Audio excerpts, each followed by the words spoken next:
नमस्कार दोस्तों। आज हम आपको अकबर की हिस्ट्री के बारे में बताएंगे। मुग़ल शासनकाल में जितने भी राजा महाराजा हुए उन सब में अकबर सबसे अलग, प्रभावशाली और शक्तिशाली राजा थे। अकबर एक बहुत ही बहादुर और शांतिप्रिय राजा था। उसकी सबसे खास बात यह है कि उसने बचपन से राज्य चलाने का काम किया था। अकबर तीसरे मुग़ल सम्राट थे जो कि महज 13 साल की छोटी सी उम्र में मुग़ल राजवंश के सिंहासन पर बैठ गए थे और उन्होंने अपने मुग़ल साम्राज्य का विस्तार किया और हिंदू मुस्लिम एकता पर बल देने के लिए कई नीतियाँ भी बनाई। अपने शासनकाल में शांतिपूर्ण माहौल स्थापित किया एवं कराधान प्रणाली को फिर से संगठित किया। उन्हें अकबर-ए-आज़म शहंशाह अकबर के नाम से भी जाना जाता था। अकबर खुद अनपढ़ होने के बाद भी शिक्षा सबसे ज़्यादा महत्व देते थे, लेकिन वे एक बुद्धिमान और ज्ञानी शासक थे जिन्हें लगभग सभी विषयों में असाधारण ज्ञान प्राप्त था। इसलिए उसके शासनकाल में कला, साहित्य, शिल्पकला का काफ़ी विकास हुआ था। उसने अपने राज्य में सभी के लिए, विशेष रूप से महिलाओं के लिए शिक्षा पर ज़्यादा ध्यान दिया था। उनके द्वारा किए गए नेक कामों की वजह से उन्हें अकबर महान कहकर भी बुलाया जाता था। वे सभी धर्मों का आदर सम्मान देने वाले महान योद्धा थे। कई अलग अलग धर्मों के तत्वों को इकट्ठा करके अकबर ने नया संप्रदाय दीन इलाही की स्थापना की थी।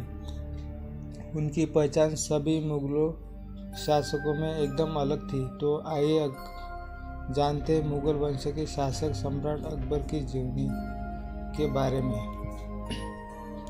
उनका पूरा नाम अबुल फतह जलालुद्दीन मोहम्मद अकबर था। उनका जन्म 15 अक्टूबर 1542 में हुआ था। जन्म स्थान उनका अमरकोट और पिता उनके हुमायूं थे। माता का नाम नवाब हमीदा बानो बेगम साहिबा। शिक्षा उनके अल्प शिक्षित होने के बावजूद सैन्य विद्या में अत्यंत प्रवीण थे।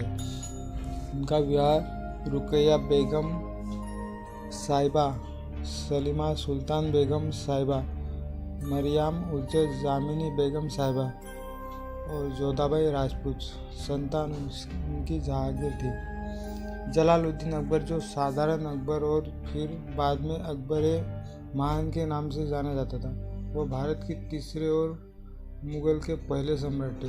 वे 1556 से उनकी मृत्यु तक मुग़ल साम्राज्य के शासक थे। अकबर मुग़ल शासक में हुमायूं के बेटे थे, जिन्होंने पहले से मुग़ल साम्राज्य का भारत में विस्तार कर रखा था।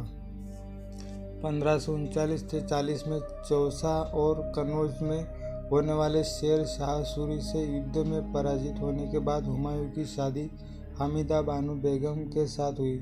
जलालुद्दीन मोहम्मद का जन्म 15 अक्टूबर 1542 को सिंध के उमरकोट में हुआ था, जो अभी पाकिस्तान में है। लंबे समय के बाद अकबर अपने पूरे परिवार के साथ काबुल स्थापित हुए, जहाँ उनके चाचा कामरान मिर्ज़ा और अस्करी मिर्ज़ा रहते थे। उन्होंने अपना बचपन युद्ध कला सीखने में व्यतीत की, जिसने उसे एक शक्तिशाली, निडर और बहादुर योद्धा बनाया। 1551 के नवंबर में अकबर ने काबुल की रुकैया से शादी कर ली। महारानी रुकैया उनके ही चाचा हिंदल मिर्ज़ा की बेटी थी, जो उनकी पहली और मुख्य पत्नी थी। हिंदल मिर्ज़ा की मृत्यु के बाद हुमायूं ने उनकी जगह ले ली और हुमायूं ने दिल्ली को 1555 में पुनः स्थापित किया और उन्होंने एक विशाल सेना का निर्माण किया और इसके कुछ ही महीनों बाद हुमायूं की मृत्यु हो गई। हुमायूं गुजरने के बाद अकबर ने बैरम खान की मदद से राज्य का शासन चलाया। क्योंकि उस वक्त अकबर काफ़ी छोटे थे, उन्होंने बैरम खान की सहायता से पूरे भारत में हुकूमत की। एक बहुत सक्षम और बहादुर बादशाह होने के नाते उन्होंने पूरे भारत में और करीब गोदावरी नदी के उत्तरी दिशा तक कब्जा कर लिया था। मुगलों की ताकतवर फौज, राजनीय, सांस्कृतिक, आर्थिक वर्चस्व के कारण ही अकबर ने पूरे देश में कब्जा कर लिया था। अपने मुग़ल साम्राज्य को एक रूप बनाने के लिए अकबर ने जो भी प्रांत जीते थे, उनके साथ में एक तो संधि की या फिर शादी करके उनसे रिश्तेदारी की थी। अकबर के राज्य में विभिन्न धर्म और संस्कृति के लोग रहते थे और वो अपने प्रांत में शांति बनाए रखने के लिए कुछ ऐसी योजना अपनाते थे जिसके कारण उसके राज्य के सभी लोग काफ़ी खुश रहते थे। साथ ही अकबर को साहित्य काफ़ी पसंद था और उसने एक पुस्तकालय की भी स्थापना की थी जिसमें करीब 24,000 से भी अधिक Sanskrit, Urdu, Persian, Greek, Latin, अरबी और कश्मीरी भाषा की किताबें थी और साथ ही वहाँ पर कई सारे विद्वान, अनुवादक, कलाकार, लेखक, जिलसाज और वाचक भी थे। खुद अकबर ने फतेहपुर सीकरी में महिलाओं के लिए एक पुस्तकालय की भी स्थापना की थी और हिंदू मुस्लिम के लिए भी स्कूल खोले गए। पूरी दुनिया के सभी कवि, वास्तुकार और शिल्पकार अकबर के दरबार में इकट्ठा होते विभिन्न विषय पर चर्चा करते थे।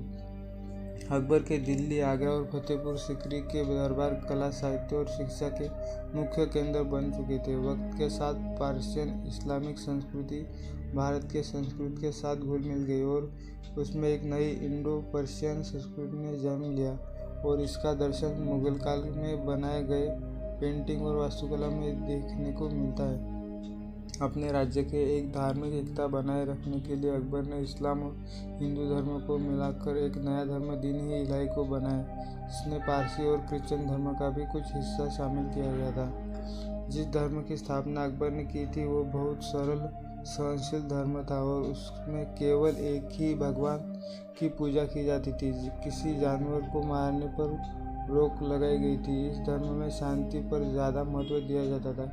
इस धर्म ना कोई रस्म रिवाज, ना कोई ग्रंथ और ना ही कोई मंदिर या पुजारी था। अकबर के दरबार में बहुत सारे लोग भी इस धर्म का पालन करते थे और वो अकबर को पैगंबर भी मानते थे। बिरबल भी इस धर्म का पालन करता था। भारत के इतिहास में अकबर के शासनकाल को काफ़ी महत्व दिया गया। अकबर शासनकाल के दौरान मुगल साम्राज्य 3 गुना बढ़ चुका था। उसने बहुत ही प्रभावी सेना का निर्माण किया था और कई सारे राजनीतिक और सामाजिक सुधारणा भी लाई थी। अकबर को भारत के उदार शासकों में गिना जाता है। संपूर्ण मध्यकालीन इतिहास में वो एकमात्र ऐसे मुस्लिम शासक हुए जिन्होंने हिंदू मुस्लिम एकता के महत्व को समझाकर एक अखंड भारत निर्माण करने का प्रयास किया। जोधा अकबर का इतिहास। भारत के प्रसिद्ध शासकों में मुगल सम्राट अकबर अग्रगण्य है। वो एकमात्र ऐसे मुगल शासक सम्राट है जिन्होंने हिंदू बहुसंख्यक के प्रति कुछ उदारता का परिचय दिया। अकबर ने हिंदू राजपूत राजकुमारी से विवाह भी किया। उनकी एक रानी जोधाबाई राजपूत थी। इतिहास में झांककर देखा जाए तो हमें जोधा अकबर की प्रेम कहानी विश्व प्रसिद्ध दिखाई देती है। वो ऐसे पहले मुगल राजा थे जिन्होंने मुस्लिम धर्म को छोड़कर अन्य धर्म के लोगों को बड़े पदों पर बिठाया था और साथ ही उन पर लगाया गया सांप्रदायिक कर भी खत्म कर दिया था। अकबर ने जो लोग मुस्लिम नहीं थे उनसे कर वसूल करना भी छोड़ दिया और वे ऐसा करने वाले पहले सम्राट थे और साथ ही जो मुस्लिम नहीं है उनका भरोसा जीतने वाले वे पहले सम्राट थे। विभिन्न धर्मों को एक साथ रखने की शुरुआत अकबर के समय ही हुई थी। अकबर के बाद उसका बेटा सलीम यानी जहांगीर राजा बनना था। अकबर की मृत्यु 3 अक्टूबर 1605 को पेचिश के कारण बीमारी हो गए थे, मगर उसमें वो कभी अच्छे नहीं हुए। ऐसा माना जाता है कि 27 अक्टूबर 1605 को अकबर की मृत्यु हो गई थी और उन्हें आगरा के सिकंदरा में दफनाया गया था।